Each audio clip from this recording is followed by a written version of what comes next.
creo que hay un promedio de 13 millones de posibilidades que usted no fuera usted. Imagínese nada más, 13 millones de posibilidades que usted no fuera quien es ahora. Y sin embargo, ¿por qué? Porque en el proceso de procreación de nosotros intervino prácticamente la mano de Dios, y precisamente lo hizo para que nosotros fuéramos lo que somos ahora. Cuando usted se mira en el espejo, usted tiene que saber que Dios lo diseñó a usted, que usted es un diseño de Dios y que usted no vino a esta vida por obra de la casualidad. Dios lo hizo a usted así, de esa manera.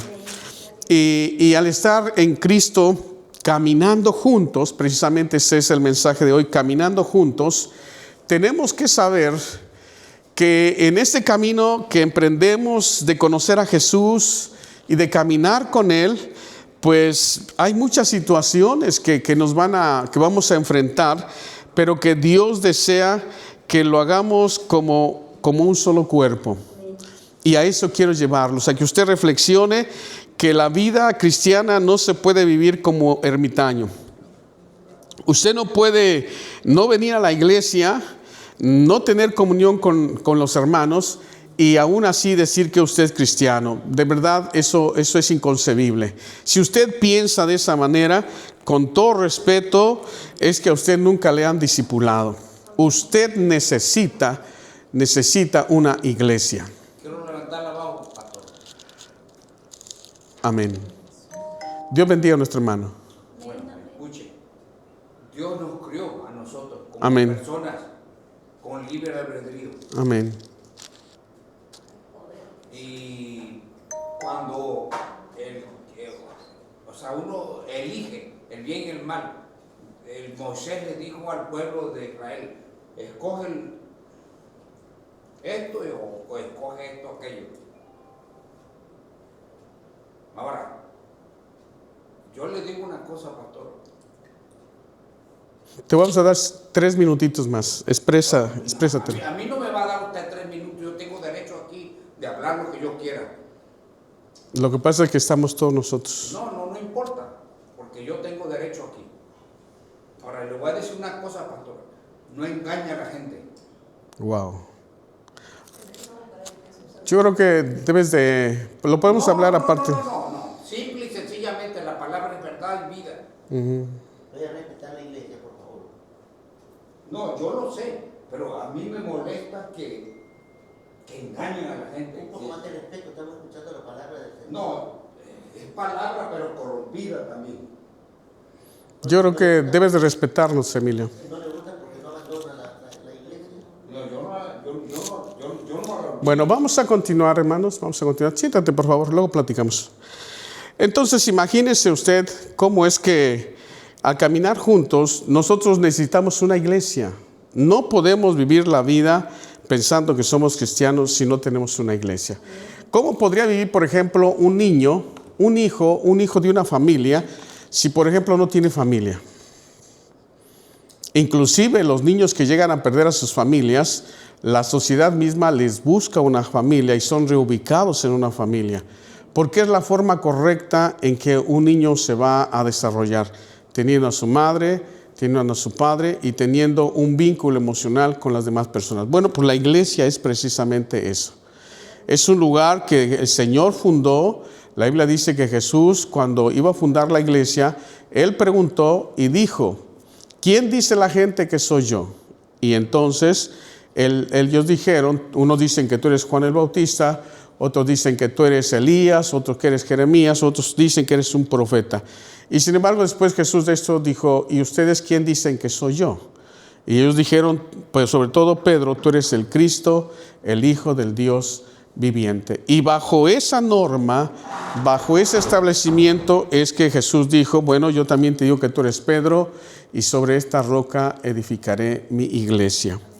Y las puertas del Hades no van a prevalecer en contra de esta. Nosotros tenemos que saber que al caminar juntos, pues somos el equipo de Dios, somos los instrumentos que Dios tiene para que nosotros podamos ser los que proveamos medios de gracia para que otros también conozcan a Jesús como Señor y Salvador.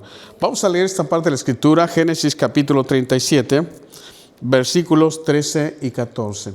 Vamos a leerlo juntos y vamos a meditar en esto de lo que es la iglesia. De hecho, la iglesia tiene muchísimos enemigos. El primer enemigo, pues dice la Biblia, y lo mencionó Jesús: cuando esta iglesia venga a la existencia, el Hades, que es el infierno, se va a levantar en contra de esta iglesia. Así que no debe de extrañarnos que de pronto el mal, cuando se siente agredido por la verdad, pues reaccione, ¿verdad? Reaccione ante estas situaciones, y nosotros sabemos perfectamente bien de dónde viene todo esto. No deberíamos de alarmarnos, al contrario, sabemos que el mal, cuando se escucha la verdad, es como cuando la luz llega a un lugar oscuro, el mal retrocede, las tinieblas retroceden y entonces viene la luz. Vamos a leer juntos, fíjese este pasaje, quiero que lo leamos juntos, dice así, todos. Y dijo Israel a José: tus hermanos apacientan las ovejas en Siquem. Ven y te enviaré a ellos. Y él respondió: heme aquí. Se sigue. E Israel le dijo: ve ahora, mira cómo están tus hermanos y cómo están las ovejas, y tráeme la respuesta. Y lo envió del valle de Hebrón y llegó a Siquem. Fíjese qué interesante. ¿De quién estamos hablando aquí? Estamos hablando de Jacob y de José. Pero vean cómo esto nos revela el pensamiento de un padre. Un buen padre se preocupa por sus hijos. Y en el verso 13, este es el 14, el 13, ¿verdad? Y dijo Israel a José: tus hermanos apacientan las ovejas en Siquem, ven y te enviaré a ellos. Y él respondió: heme aquí. Cuando Dios tiene a un pueblo, él necesita, de hecho, cuando Jesús habló acerca de San Juan 10:10, dice que el Jesús dijo: también tengo otras ovejas que no son de este redil, aquellas también las debo de traer, y habrá un rebaño y habrá un pastor. Entonces, para que la iglesia funcione, pues se necesitan ovejas y se necesita un pastor. Y en el caso, este es un caso práctico, porque de los pastores que estamos hablando, no son como los pastores en este caso, como yo o como cualquier otro hombre que predica la palabra, sino se refería exactamente a esos hombres que cuidan de un rebaño. Y los hermanos de José, precisamente la gran mayoría de ellos se dedicaban a cuidar los rebaños de su padre. Pero su padre, supongo que había días que no llegaban a la casa, y entonces el padre necesita saber cómo están ellos y cómo están las ovejas. Este es el versículo 14, dice: Israel le dijo, en este caso a José: ve ahora, mira cómo están tus hermanos y cómo están las ovejas. A ver, hermanos, si usted fuera Dios, que es un caso hipotético, ¿verdad? Pero si usted fuera Dios y tuviera que darle un resumen de lo que es la Iglesia Cristiana Cultura de Jesús al Señor, en su pensamiento, ¿usted qué le diría? Vaya pensando, porque aquí le piden a José: ve a ver a tus hermanos, que son los pastores, y luego mira las ovejas y tráeme la respuesta. Ahora, yo le pregunto a usted, supongamos que a usted le dice Dios: mira a tus hermanos, mira cómo están tus hermanos, dime cómo están las ovejas. Ahora, yo sé que usted tiene un criterio acerca de la iglesia, de cómo está la iglesia, de qué es lo que está haciendo la iglesia, y de lo que hace y de lo que no hace. Pero esto nos deja ver que en el pensamiento de un padre, él va a tener cuidado de sus hijos. Ahora, nosotros somos hijos de Dios. ¿Cuántos dicen amén? Amén. Somos hijos de Dios. Ahora, si yo le preguntara: ¿por qué usted dice que es hijo de Dios? ¿Usted qué me diría? Si yo le pregunto a usted: ¿por qué dices tú que eres hijo de Dios? ¿Usted qué me diría? Quiero saber qué respuesta tiene en su mente. Celia, ¿por qué dices que eres hija de Dios? Porque lo confesé con mi boca y creí en mi corazón que Jesucristo es el Señor, una de esas cosas. La otra es porque Él se reveló a mi vida y mostró su poder. Amén.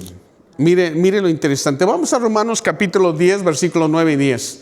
Mire, muchas personas en las iglesias realmente no saben por qué son hijos de Dios. Gloria a Dios por la hermana que sí sabe. Y de hecho ella es la líder de evangelismo. Era obvio que tenía que saberlo, porque ella es la líder de evangelismo, ¿verdad? Pero yo le pregunto a usted y hágase la misma pregunta. ¿Por qué dice usted que es hijo de Dios? Mire lo que dice Romanos 10, 9, 10. Esto lo dice la Escritura. ¿Qué dice? Que si confesares con tu boca que Jesús es el Señor y creyeres en tu corazón que Dios le levantó de los muertos, ¿qué dice? Serás salvo. ¿Qué más? El 10.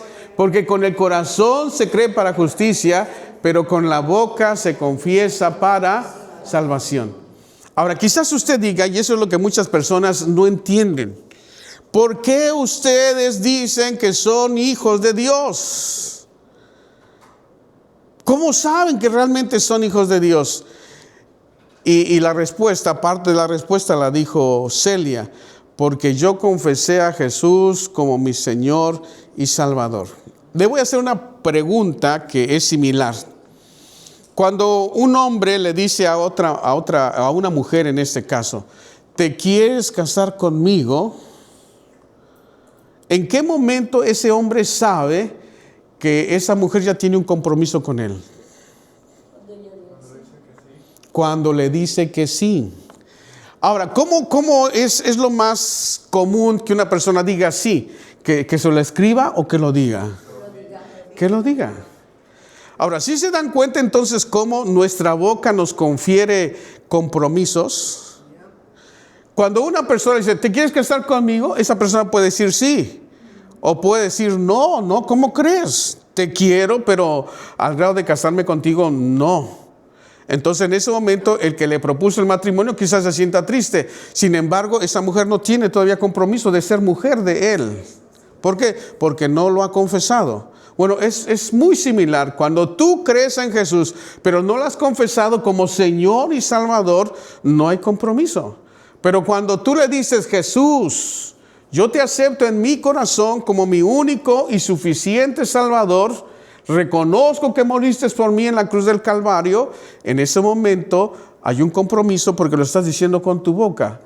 Ahora, el Señor dice que esto es así, yo no lo estoy diciendo. Esto lo dice el Espíritu Santo. Y esta es la fórmula bíblica de cómo nosotros nos podemos convertir en hijos de Dios. Que si confesares con tu boca que Jesús es el Señor y creyeres en tu corazón que Dios lo levantó de los muertos, serás salvo. Porque con el corazón se cree para justicia, pero con la boca se confiesa para salvación. Ahora, bendito sea Dios que tú estás escuchando esto. La pregunta entonces en este momento para continuar sería: ¿tú has hecho esto? ¿Le has dicho a Jesús que lo aceptas en tu corazón como Señor y Salvador? Si no lo has hecho, cabe la posibilidad de que solamente hayas cambiado de religión, que antes eras católico y ahora eres evangélico, porque hay muchas personas que están así. Ellos piensan que son hijos de Dios y en realidad no son hijos de Dios. En 43 años que he servido al Señor, me he encontrado con infinidad de personas que cuando yo les hago la pregunta que les hice hace un momento y que respondió Celia, hay personas que no saben. ¿Sabe cuántas respuestas he encontrado? Bueno, es que yo llegué a la iglesia, me gustaron mucho los cantos, sentí algo hermoso, sentí ganas de llorar, oraron por mí, me pusieron manos, y eso hace 15 años o 20 años. Y yo digo, bueno, eso es hermoso, es una experiencia espiritual, pero ¿en qué basas tu fe para decir que eres hijo de Dios o eres hija de Dios? Pues en que vengo a la iglesia. Bueno, el hecho de que vengas a la iglesia no garantiza que tú seas hijo de Dios. ¿Por qué dices tú que eres hijo de Dios? Pues porque canto. Bueno, mucha gente canta. ¿Por qué eres hijo de Dios? Y hay personas que, aunque usted no lo crea, han pasado muchos años en una congregación y nunca han recibido a Jesús como Señor y Salvador de sus vidas. Nunca. Ahora, ¿qué implica que una persona no reciba a Jesús como Señor y Salvador y esté dentro de una iglesia? que no va a haber evidencia de que verdaderamente es hijo de Dios. Usted entonces caería en la categoría de un hombre que simpatiza o una mujer que simpatiza con la obra de Dios. Pero si nunca en tu vida tú has hecho una oración, a los que han estado conmigo en Hastings saben, que es precisamente Celia y Rosita, en los últimos sábados que hemos tenido conversiones. Y ellos escuchan cómo yo llevo a esas personas. Yo les digo, ¿quieres hacer la paz con Jesús? ¿Quieres hacer la paz con Dios? Ellos dicen, sí. Y les digo, entonces, ¿estás dispuesto a hacer una oración? Claro, repite conmigo esta oración. Y los puntos que tocamos en esa oración, lo primero es que decimos, Señor, reconozco que soy pecador. Y así con mis pecados lo que yo merezco es la muerte. Pero hoy he entendido que tú moriste por mí en la cruz del Calvario. Acepto tu sacrificio de la cruz y te recibo en mi corazón como mi único y suficiente Salvador. Me arrepiento de mis pecados. Dame la oportunidad de nacer de nuevo. Escribe mi nombre en el libro de la vida y nunca más te acuerdes de mis pecados. Por la fe en Jesús, hoy yo me declaro hijo de Dios. Ahora, ese es el poner por obra lo que dice ese versículo. Que si confesares con tu boca que Jesús es el Señor y creyeres en tu corazón que Dios lo levantó de los muertos, serás salvo. Porque con el corazón se cree, pero con la boca se confiesa para salvación. Si seguimos leyendo, ¿qué dice el que sigue? Pues la Escritura dice, escuche, todo aquel que en él creyere no será ¿qué? Avergonzado. Y sigue otra, porque no hay diferencia entre judío y griego, pues el mismo que es Señor de todos es rico para con todos los que le invocan. Porque todo aquel que invocare el nombre del Señor será salvo. ¿Cuántos dicen amén? Ahora, nosotros, una vez que nos convertimos en hijos de Dios, vamos al Evangelio de Juan, capítulo 1, verso 11. Evangelio de Juan, capítulo 1, verso 11, dice, a los suyos vino, pero los suyos no lo recibieron. Mas a todos los que creen en su nombre, les dio potestad de ser, ¿qué? Hechos hijos de Dios. Ahora, esta es una verdad. Dice que a los que vienen y no lo reciben, ellos no son hijos de Dios. Pero los que vienen y lo reciben, entonces Dios les da el poder de ser hechos ¿qué? Hijos de Dios. Ahora, esto no es algo metafórico, no es un poema, es una realidad.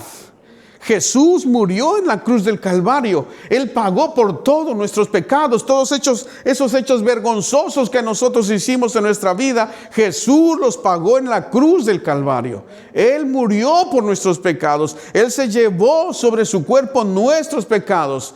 ¿Qué dice 1 Juan capítulo 3, verso 1?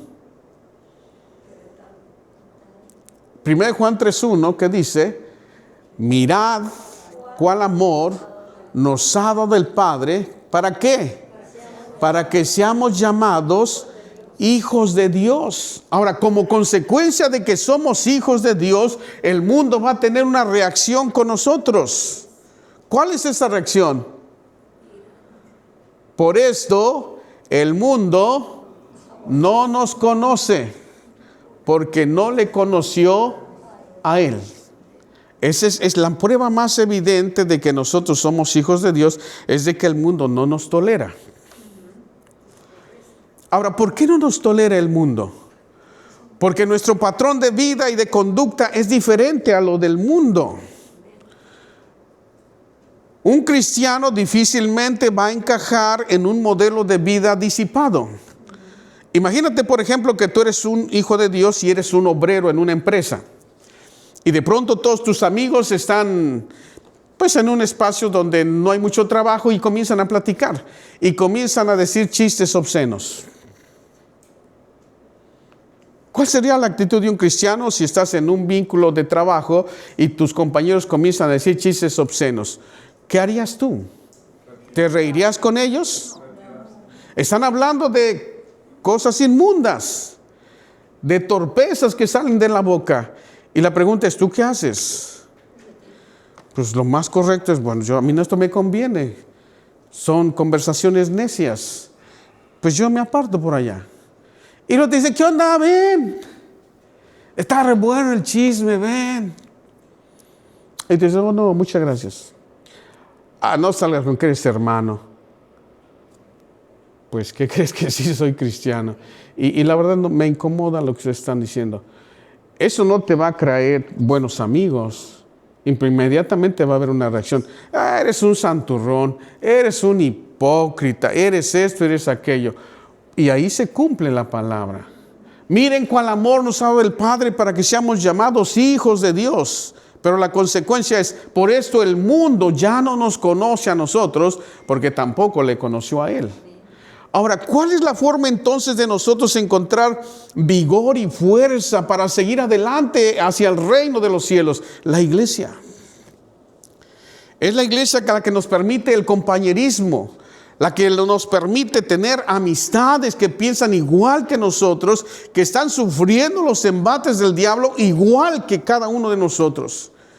Que cuando él sale a la calle a luchar por su vida, él se te va a tener que enfrentar a un mundo que no conoce a Jesús. Un mundo que rechazó a Jesús, que lo llevó a la cruz. Nunca el evangelio ha sido aceptado en una sociedad perversa que no tiene límites. Pero los hijos de Dios, entonces tenemos que hacer un frente común y saber que todos nosotros estamos siendo expuestos a las luchas de cada día. Cada día sufrimos cosas de una sociedad que no conoce a Dios, pero nosotros sí lo conocemos. ¿Y dónde nos debemos de sentir más cómodos? Pues en la iglesia. Porque tú piensas como yo pienso como tú, y todos nosotros hemos aceptado a Jesús como Señor y Salvador. Ahora, Él nos invita a que nosotros llevemos una vida que le agrade.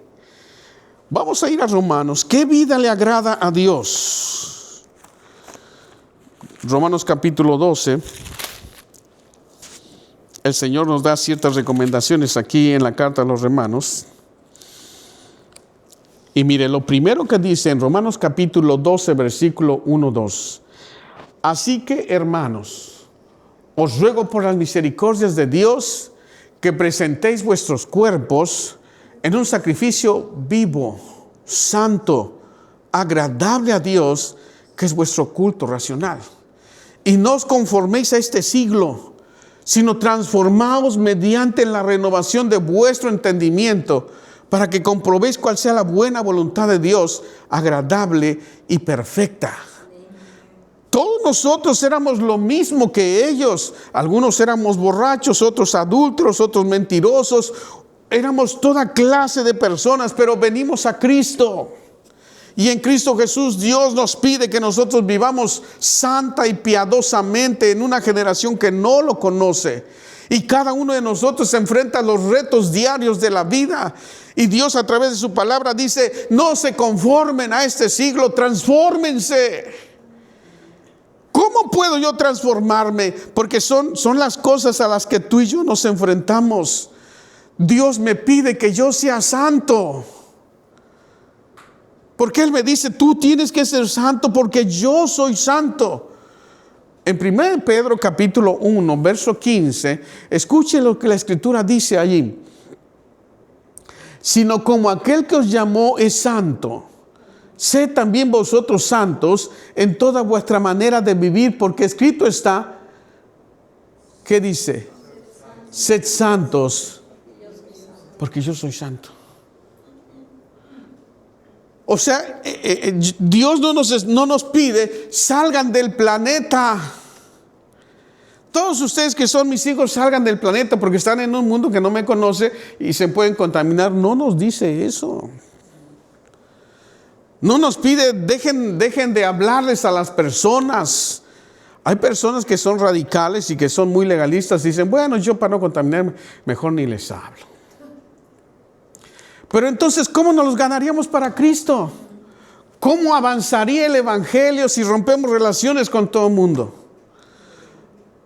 Entonces quiere decir que nosotros tenemos que ser sabios para que aún estando en medio de un mundo que no conoce a Jesús, nosotros dignamente podamos representar el reino de los cielos frente a una sociedad que no conoce a Dios. ¿Cuántos dicen amén? Ahora, esto no es fácil. Recuerdo el testimonio de un militar, era creyente. Y cuando llegaba la hora en que tenían que dormir en el cuartel, ya cuando apagaban la luz, él se inclinaba en su cama y comenzaba a orar. Y todos los que estaban en esa sala sabían que era un soldado, que era cristiano. Y aquel hombre empezaba a orar. Y sus amigos empezaban a reírse. Ya empezó, ya está orando. Y un día, uno de ellos, que era el más maldoso, tenía una de sus botas cerca de su cama y lo vislumbró en medio de la noche, le apuntó y que se la arroja. ¡Pah! Le pegó por la cabeza. Y aquel cristiano, en lugar de, no sé, de sobarse o de dejar de orar o de levantarse y decir, ¿quién de ustedes fue? ¿Por qué me aventaron? Mire, se quedó calladito, se sobó su cabeza y siguió orando. A la mañana siguiente, por si usted no lo sabe, todos los soldados tienen que pasar revista a las 6 de la mañana. Suena el que le llaman el corneta y da la orden y todo el mundo sale. Tienen como 5 minutos, desde que suena la trompeta hasta que están ahí listos para pasar revista.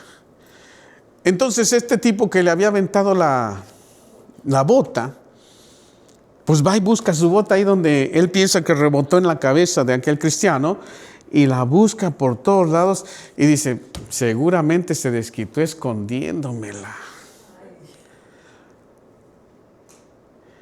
Y mire, ¿sabe qué pasó? La buscó y cuando ya casi era la hora y él no podía irse porque pues no tenía sus botas, porque la otra también no la encontraba. Y entonces dijo, no, pues se desquitó, me la escondió.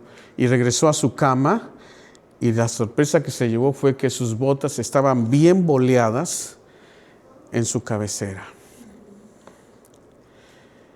Y entonces algo dentro de él se movió y dijo, ¿cómo es posible que si yo lo golpeé y me mofé de él en respuesta me volvió mis botas?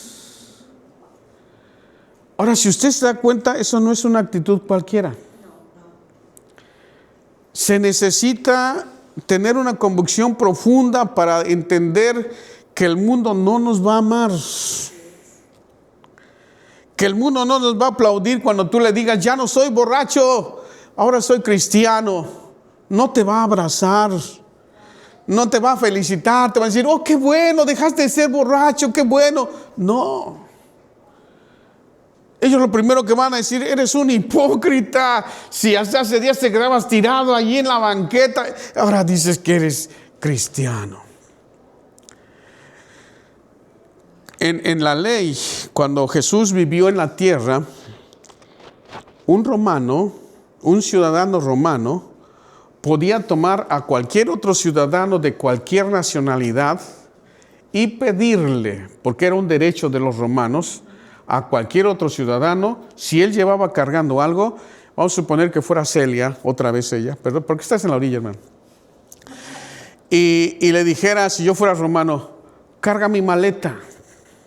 La ley decía que las personas que requería cualquier ciudadano romano que requería el servicio de cualquier otro ciudadano que no fuera romano, él tenía la obligación de cargárselo 1 milla. Era la ley.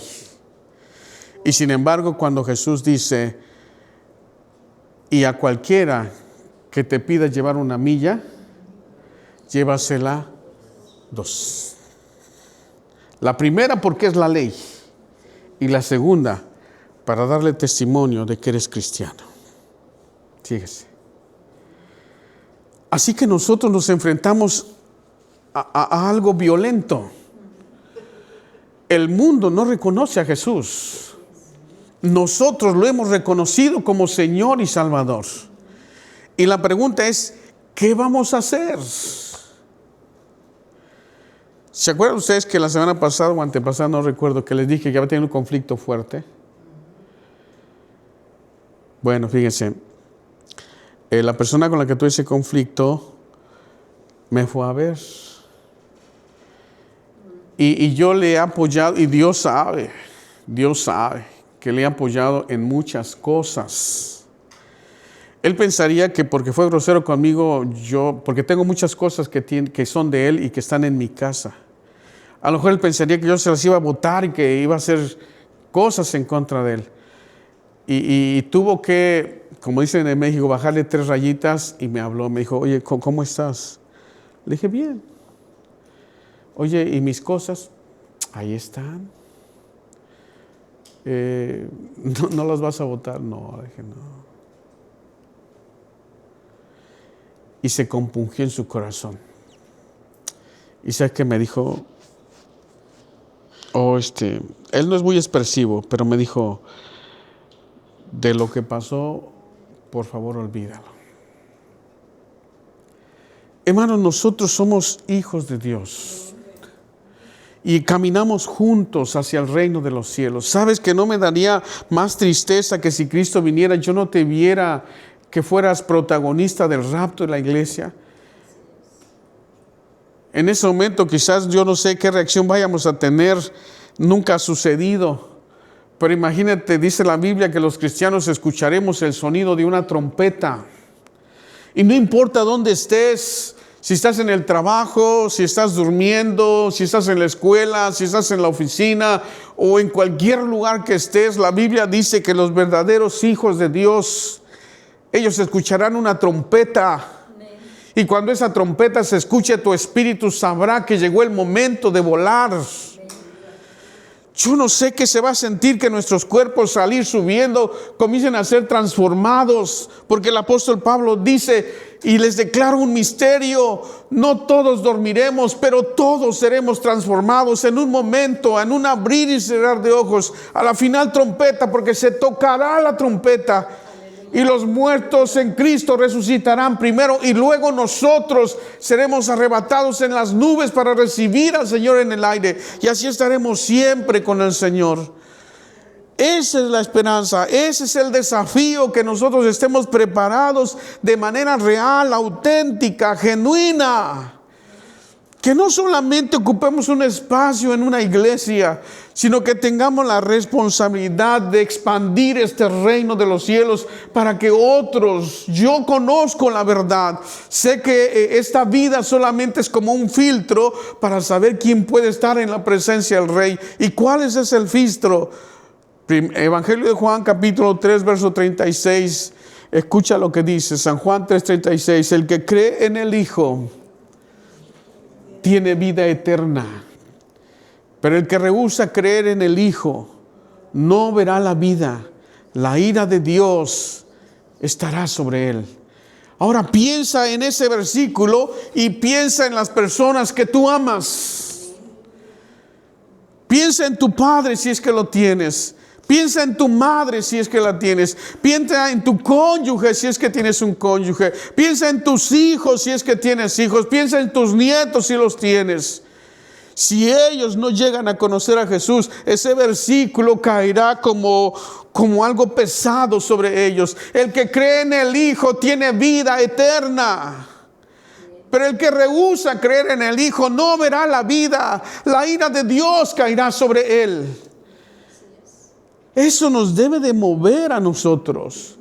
Debe de mover nuestras emociones y sentimientos. Cuando vemos y hablamos con una persona que nosotros decimos, ay, cuánto te quiero. Pero a veces no somos capaces de enfrentarlo, ni modo. ¿Y cómo está tu relación con Dios, hijo?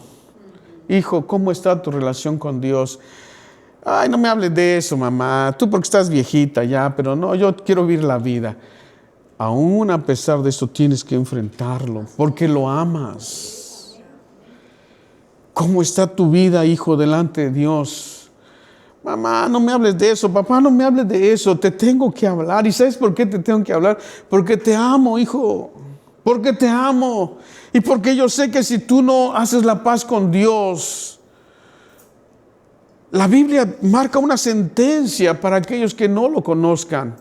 Yo te amo, no quiero que te pierdas, pero es que me fastidias, mamá. Pues lo siento, hijo. ¿Tú crees que yo sería capaz de llevarte a algo que te conduciría a algo que perjudicara tu vida? Escúchame, jamás lo haría. Yo sé que Jesús te haría bien, hijo. Hija, yo sé que Jesús te haría bien en tu vida. ¿Por qué no lo aceptas? ¿Por qué no lo recibes? ¿Por qué no haces la paz con Dios? A veces nosotros pensamos en el infierno, pero nunca pensamos en que las personas que amamos son candidatos al infierno si no conocen a Jesús. ¿Sí te das cuenta de esa realidad? Si hay personas que nosotros amamos y no llegan a conocer a Jesús, esa sentencia está allí. El que cree en el Hijo tiene vida eterna. Pero el que rehúsa creer, ¿qué significa rehusar? El que no quiere recibirlo, no va a ver la vida, sino que la ira de Dios va a caer sobre él. Y eso nos debe a nosotros de doler. Si es que amamos a las personas y tenemos un núcleo de personas a las que amamos. Tenemos que entender que tú y yo estamos caminando juntos y caminamos hacia el cielo. Y por eso, fíjate, por eso es que tenemos servicios de oración. Amén, amén. Tú fácil podrías decir, hermanos, miren, no sé cómo comunicarme con mi hijo. No encuentro las palabras para decirle, pero si ustedes me ayudan a orar y juntos le pedimos a Jesús, Señor, danos una estrategia para que le hablemos a mi hijo, a mi hija, a mi esposa, a mi sobrino, a quien tú quieras, a quien tú ames. Yo no sé cómo hacerlo, hermanos, pero sé que el conocimiento de Dios me hace pensar en la vida de Él. Por favor, ayúdenme a orar. Y la iglesia ora, oh Dios, te pedimos que pongas los medios necesarios, que comiences a tratar con este hombre, con esta mujer, con esta joven, con esta familia. Oh Dios, te pedimos que los toques, que pongan los medios propicios para que ellos te conozcan. Y entonces la iglesia entra en una lucha espiritual para lograr salvar a aquellos que nosotros sabemos que podrían ser candidatos al infierno.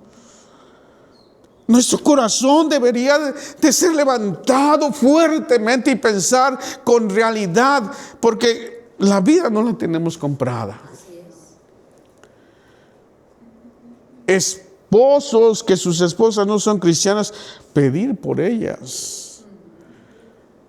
Esposas que sus esposos no son cristianos, pedir por ellos. Si realmente los aman y si realmente creen en que la palabra de Dios es verdad, deberíamos de ocuparnos en eso.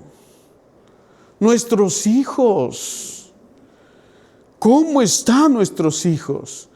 Ya conocen a Jesús, ya lo confiesan como Señor y Salvador, acuden a una iglesia, están involucrados en los negocios del reino, o decimos, bueno, pues es que no quiere. Ya le hablé, pastor, pero no quiere. Yo te pregunto, ¿y te quedarás así? ¿No lucharás por ellos? ¿Dejarás que el diablo se los lleve? Oh, miren, si nosotros en este momento le pidiéramos a Jesús, Señor, permítanos mirar el infierno, te aseguro que nos retiraríamos con horror de ver lo que sucede en ese lugar. Pero las personas que amamos, si nosotros no hacemos nada, ellos llegarán a ese lugar. Ahora, yo a veces me pregunto y digo, 100 años es mucho tiempo. Pero al llegar a ese lugar ya no hay salida. Y no hablamos de 100 años ni de 1000. Eternamente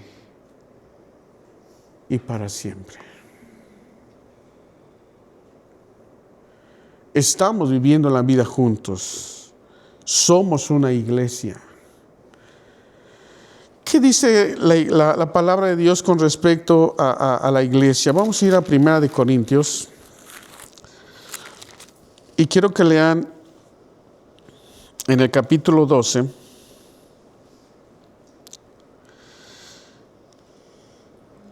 Verso 25 en adelante. Para que no haya desaveniencia en el cuerpo, sino que los miembros todos se preocupen, ¿qué? Los unos por los otros. ¿Qué más? De manera que si un miembro padece, escucha eso, de manera que si un miembro padece, los demás vamos a decir, se lo merecía. ¿Sí? Vamos a decir así. Se lo merecía. Anda de canijo, se lo merece. ¿Sí debemos decir así? De manera que si un miembro padece, todos los miembros se duelen con él. Y si un miembro recibe honra, todos los miembros con él se gozan. ¿Qué más? Vosotros, escuche eso, vosotros, nosotros somos el cuerpo de Cristo y miembros, cada uno en particular. Ahora, si usted no capta la idea, le voy a poner un ejemplo práctico. Tome un martillo y golpece un dedo. Y luego al dedo que se está doliendo, dígale, por tonto. No se puede. No se puede. ¿Sabe por qué? Porque cuando lo hacemos sin querer y alguien se pega en un dedo o en cualquier parte de su cuerpo, todo el cuerpo lo soba.